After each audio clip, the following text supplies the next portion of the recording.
দর্শক, ইসরায়েল কি তবে ভেতর থেকেই ভেঙে পড়ছে, নাকি টাকার অভাবে তাদের তথাকথিত দেশপ্রেম এখন নিলামে উঠছে? ভেবে দেখুন তো, যে সেনাকে বিশ্বের অন্যতম শক্তিশালী বলা হয়, সেই সেনারই 600 জন অফিসার যদি একসঙ্গে পদত্যাগ করতে চায়, তাহলে বুঝতে হবে ডাল মে কুছ কালা হে, বা পুরো ডালটাই হয়তো কালো। একদিকে ইসরায়েলি সেনার মধ্যে টাকার জন্য হাহাকার, অন্যদিকে ইরানের অন্দরমহলে তৈরি হচ্ছে এমন এক মারণ অস্ত্র, যা তৈরি করছেন কোনো পুরুষ নয়, বরং ইরানের নারীরা। যে অস্ত্র শত্রুকে দিনে দুপুরে অন্ধ করে দিতে পারে। আর সবশেষে আপনাদের নিয়ে যাব গাজার সেই ভয়াবহ দৃশ্য দেখাতে, যেখানে বোমার চেয়েও বড় শত্রু হয়ে দাঁড়িয়েছে আকাশ ভাঙা বৃষ্টি।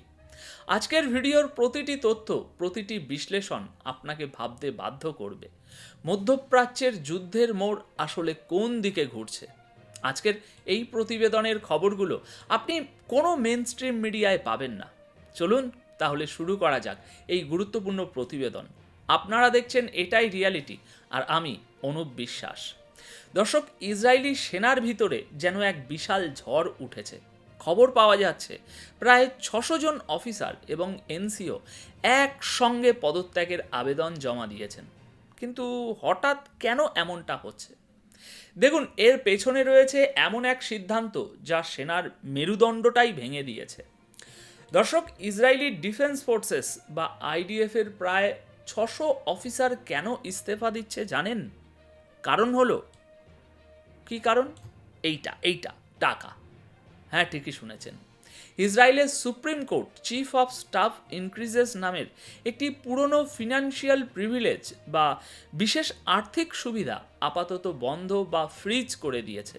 আর এটাই হলো আসল কারণ, যার জন্য সেনার অফিসারদের মধ্যে এখন রীতিমতো পালানোর ধুম পড়ে গেছে। ইসরায়েলের হাইওমের রিপোর্ট অনুযায়ী যারা ইস্তফা দিচ্ছেন তাদের বেশিরভাগই বয়স 42 বছরের বেশি। তারা চাইছেন এই মাস শেষ হওয়ার আগেই যেন তেনভাবে সেনাবাহিনী থেকে বেরিয়ে যেতে।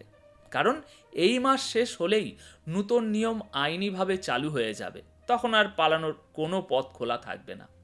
লেবনিজ সংবাদ মাধ্যম আল মায়াদিন গতকাল 11ই ডিসেম্বরের রিপোর্টে জানিয়েছে, এই টানাটানি ইসরায়েলি সেনার ভেতরে চরম ক্ষোভের সৃষ্টি করেছে।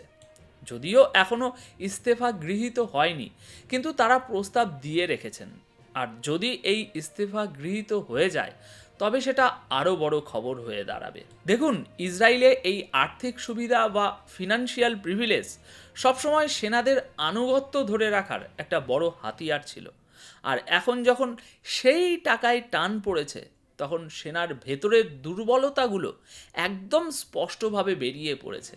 বাইরের শত্রুর চেয়ে এরা এখন নিজেদের ভিতরের সমস্যায় বেশি জর্জরিত। মানে সোজা কথায়, এই সেনার কাছে টাকাই সব। হ্যাঁ, সবার জন্যই টাকা জরুরি। সেনারা দেশের জন্য বড় বড় কাজ করেন ঠিকই, কিন্তু বেতন ছাড়া তো আর কেউ কাজ করে না। আমার ইঙ্গিতটা ওই দিকেই।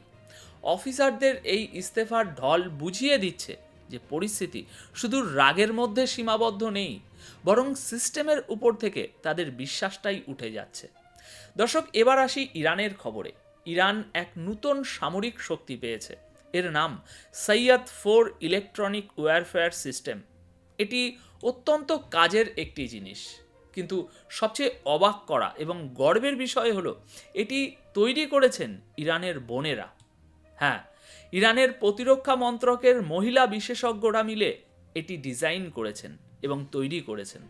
তাহলে ভাবুন একবার, ইরানি মেয়েরাও এখন তাদের সেনাকে শক্তিশালী করতে নতুন নতুন হাতিয়ার বানাচ্ছে। আর আমাদের এই মেন স্ট্রিম মিডিয়া, বা যাকে আমি বলি বানর মিডিয়া, তারা কি দেখাচ্ছে?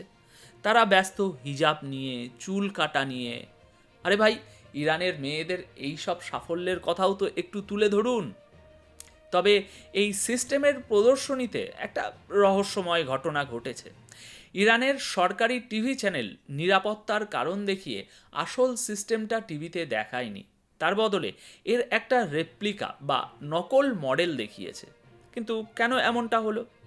আসল কারণ কেউ জানে না। কোনো গোপন ইনপুট ছিল কিনা তা বলা মুশকিল। রিপোর্ট অনুযায়ী সাইয়াদ-4 এমন এক এয়ার ডিফেন্স রাডার এবং ইলেকট্রনিক ওয়্যারফেয়ার সিস্টেম যা শত্রুর পজিশনিং সিস্টেম এবং নেভিগেশন সিস্টেমকে পুরো গুলিয়ে দিতে পারে। মানে যুদ্ধ শুরুর আগেই এটা শত্রুর চোখ এবং দিকভ্রম করিয়ে দিতে পারে, একদম বিভ্রান্ত করে দেবে। শত্রু ভাববে যাচ্ছে মুজাফফরপুর, কিন্তু গিয়ে হাজির হবে মজিবুল্লাহপুর। ইরানের সোজা মেসেজ, প্রযুক্তি, ট্যালেন্ট এবং কৌশল, এই তিনটে ফ্রন্টেই তারা শত্রুদের জন্য পুরোপুরি প্রস্তুত। দর্শক, সবশেষে আসুন গাজার দিকে তাকাই। গাজায় গত দুদিনের বৃষ্টিতে সব কিছু তছনছ হয়ে গেছে। গত পরশু তার আগের রাত থেকে বৃষ্টি শুরু হয়েছে, গতকাল নিয়ে দুরাত হতে চলল, কিন্তু এই দুদিনে ধ্বংসের যে ছবি দেখা যাচ্ছে তা ভাষায় প্রকাশ করা কঠিন। সব জায়গায় প্রতিটি তাঁবু বা টেন্টে জল ঢুকে গেছে। গাজায় মানুষের জীবনের দাম কতটা কম তা এই দৃশ্য দেখলেই বোঝা যায়। আমাদের এখানেও বৃষ্টিতে জল জমে, কিন্তু গাজার পরিস্থিতি কল্পনা করুন। ধ্বংসস্তূপের নিচে এখনও লাশ পড়ে আছে, কোথাও একটু ওপরে, কোথাও বিল্ডিংয়ের অনেক নিচে। তার উপর আবর্জনা, নর্দমার নোংরা জল সব একাকার হয়ে গেছে। সেখানকার নিষ্কাশন ব্যবস্থা পুরোপুরি ধ্বংস হয়ে গেছে। 85% দালান কোঠা মাটির সাথে মিশে গেছে। এর মধ্যে যখন সমুদ্র থেকে ঝড় আসে, মুষলধারে বৃষ্টি হয়, সাথে বাজ পড়ে, ভাবুন যারা ওই প্লাস্টিকের তাঁবুতে থাকছে তাদের কি অবস্থা। আমাদের পাকা ছাদ থেকেই বৃষ্টির জল টোপায়, আর ওখানে তো তিনতলা বিল্ডিং ধসে পড়ছে। আপনারা এখন যে ফুটেজ দেখছেন এটা সেন্ট্রাল গাজার দেইর আল বালাহা এলাকার ছবি। গতকাল 11ই ডিসেম্বরের দৃশ্য এটি। মানুষের থাকার টেন্টগুলো ভিজে গেছে, কারোর ভেসে গেছে। শীত আমাদের এখানকার চেয়েও ওখানে অনেক বেশি। হাড় হিম করা শুকনো ঠান্ডা, তার উপর ভিজে কাপড়, ভিজে শরীর। ভাবুন কি কষ্ট। যে কটা কম্বল ছিল সেগুলো ভিজে চুপসে গেছে। কুটস নিউজ নেটওয়ার্কের গ্রাফিক প্লেটে দেখা যাচ্ছে মানুষ ঘোড়ার গাড়িতে যাচ্ছে, আর নিচে থই থই জল। লেখা আছে, ভারী বৃষ্টিতে গাজার 1,25,000 টেন্টের মধ্যে 90% অর্থাৎ 1 লক্ষেরও বেশি টেন্ট পুরোপুরি নষ্ট হয়ে গেছে। এটা গাজার সরকারি মিডিয়া অফিসের তথ্য। আর সরকারি হিসাব যদি এটা হয়, বেসরকারি হিসেব তো আরও অনেক ভয়ানক হতে পারে, তাই না? তাদের থাকার টেন্টগুলো এখন আর টেন্ট নেই, কাদা আর ধ্বংসস্তূপে মেশানো সুইমিং পুল হয়ে গেছে। জীবন সেখানে আগের চেয়েও দুর্বিষহ, আরও বেশি যন্ত্রণাদায়ক। আনাদুলু এজেন্সির হেডলাইনই বলছে, টানা দ্বিতীয় দিনের বন্যায় শত শত টেন্ট ভেসে গেছে। বাংলাতে যাকে বলে ত্রাহিমাম অবস্থা।